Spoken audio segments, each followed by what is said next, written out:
war, they say, is hell. Imphal, Burma, 1944, was hell with a side of chaos and the occasional mosquito uprising. The British Army was trapped in a jungle that smelled like wet wool and despair, a place where every step could be your last and the rain could drown you faster than any sniper. Supplies were thin, morale thinner, and the monsoon turned mud into a medium through which human misery could be measured. And in that perfect storm of suffering, something happened that should have stayed buried in classified reports and forgotten memories. It began as a sound, low at first, almost indistinct, like distant marching bands filtered through layers of fog and panic. Men thought it was reinforcements. They prayed it was reinforcements. But the cadence grew steady, methodical, perfect.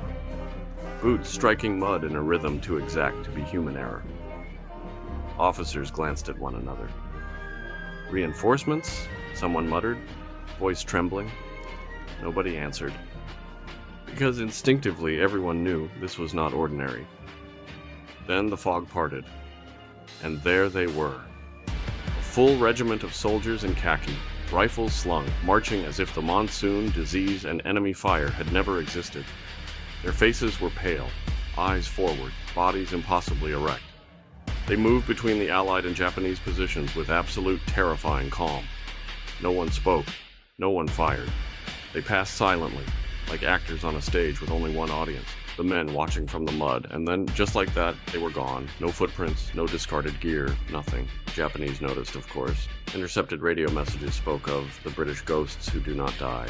Pilots and infantrymen reported firing into fog and watching bullets pass through human forms. Engineers and officers later tried to rationalize the phenomenon. Malaria, exhaustion, shared hallucinations. But those who saw it knew better. There was a rhythm to it, a design, something calculated, and it wasn't supposed to exist. Here's the twist. The regiment they saw had been annihilated 3 months earlier on the very ridge, officially dead. Yet, according to eyewitnesses, it was marching again. Full strength, complete formation, perfect timing. The surviving soldiers never forgot. They didn't brag about it at mess halls. They didn't write home about it. Some drank themselves into oblivion. Others spent nights staring at foggy ridges, listening for the cadence that shouldn't exist. Occasionally, one would mutter under his breath, "They're just doing their rounds." A dry, grim joke that hid real terror. And perhaps that's what the jungle did, remembered. Perhaps the dead were repeating their orders. Perhaps Imphal never let them go.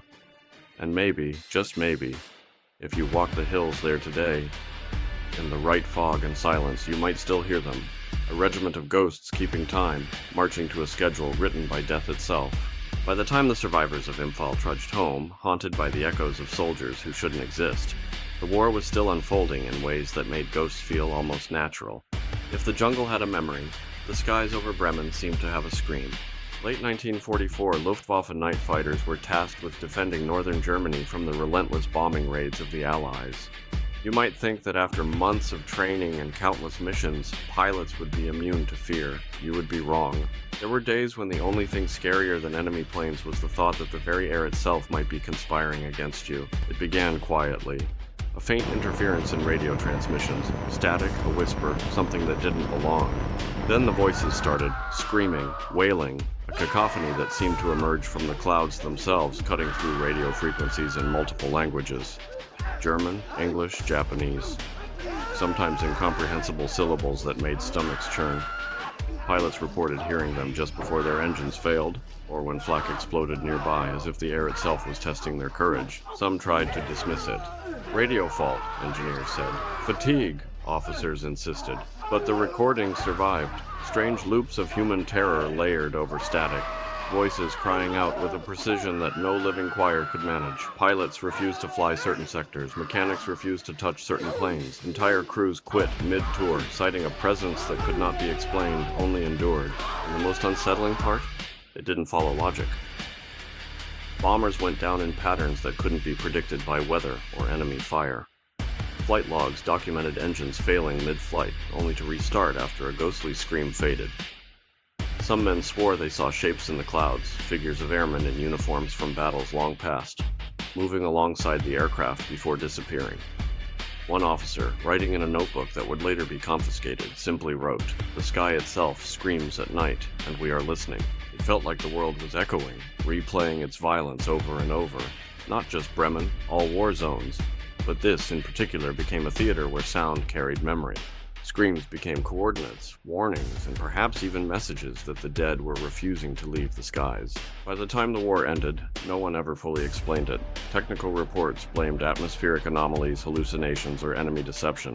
But survivors told the same story. The screams were real, and they had rhythm, they had purpose, and they had witnesses. Which, if you think about it, makes sense, because after watching soldiers march from beyond the grave in Imphal, hearing the sky itself scream seems like the next logical step. The war wasn't done haunting its witnesses, it was just changing its stage. After the skies over Bremen screamed themselves hoarse, you might think the war had exhausted its capacity for horror. You would be wrong. Because if the heavens could wail, the ruins of Stalingrad could watch, and they did with a patience only death could afford. Winter, 1942. The city was a graveyard frozen in mid-collapse. Buildings had been reduced to skeletons, streets were impassable rubble, and a wind so bitter it could peel flesh from bone swept through the broken avenues. Soviet medics were running themselves ragged, moving from one crater to another, trying to patch the living and sometimes the almost dead. That's when they began to notice her. They called her the Black Nurse. No one knew her name, no one recorded her enlistment, no one could explain why she was there. She appeared during night bombardments, moving between the wounded with a quiet efficiency that was impossible to track. Soldiers said she carried nothing, no lantern, no medical bag, yet somehow the snow around her seemed to glow faintly, a halo of unnatural frost. She bent over the wounded with hands so cold they made men flinch, and she vanished before anyone could ask a question. And here's the part that made them speak of her in hushed tones. Those she touched often didn't survive the night. But their wounds were mysteriously neat, bandaged as though someone had applied care only a living hand could manage. Some soldiers swore she pressed a finger to their foreheads and whispered words they could not understand. Others said she simply looked at them, and in that glance a comprehension of death so profound it left them shaking. Commanders and medics dismissed it as exhaustion or the psychological strain of a city under siege. Men in the trenches grumbled about hallucinations, but eyewitnesses were unanimous. She existed, moving like a shadow among shadows, appearing when no one expected it, disappearing when anyone tried to follow. One wounded soldier wrote in his journal, "She walks the ruins. She is the ruin. And yet she saves us in the ways death has forgotten."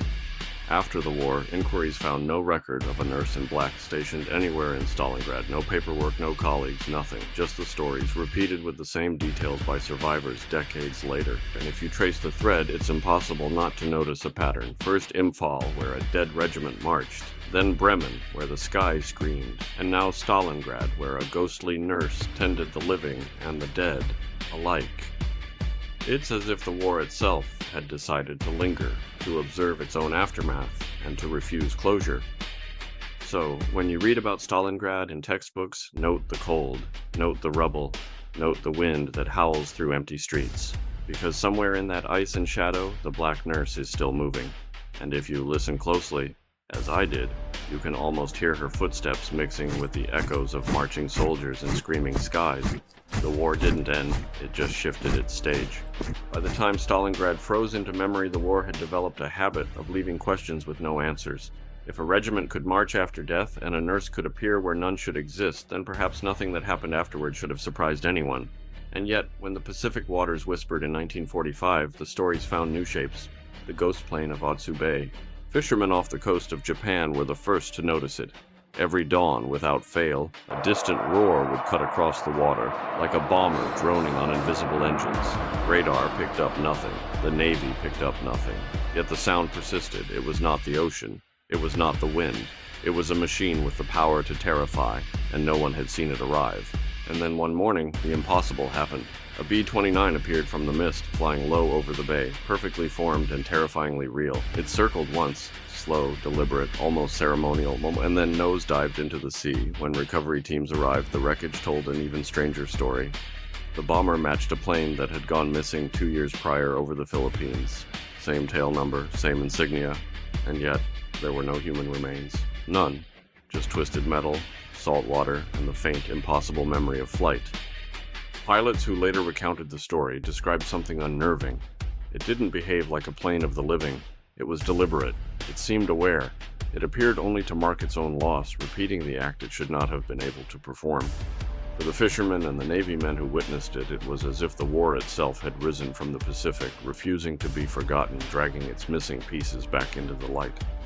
Think about that for a second. A machine, meant to carry death, destruction, and ordinary humans, returned after 2 years, obedient to some logic only the war could understand. If the sky over Bremen screamed and the streets of Stalingrad housed a nurse who shouldn't exist, then why wouldn't the sea recycle its dead machines too? It's a pattern, really, a reminder that once war has been let loose on the world, it leaves no scene untouched, no time unmarked, and no human being, living or dead, exempt from its reach. Recovery reports tried to rationalize it, drifting wreckage, currents, hallucinations. Engineers scribbled notes about saltwater effects and mechanical anomalies, but anyone who saw it knew better. They spoke of timing, of awareness, of a presence that was almost sentient, almost punishing, almost watchful. And so, the Pacific added its own verse to a growing war symphony, marching soldiers, screaming skies, the black nurse in frozen streets, and now a plane that returned to witness its own demise.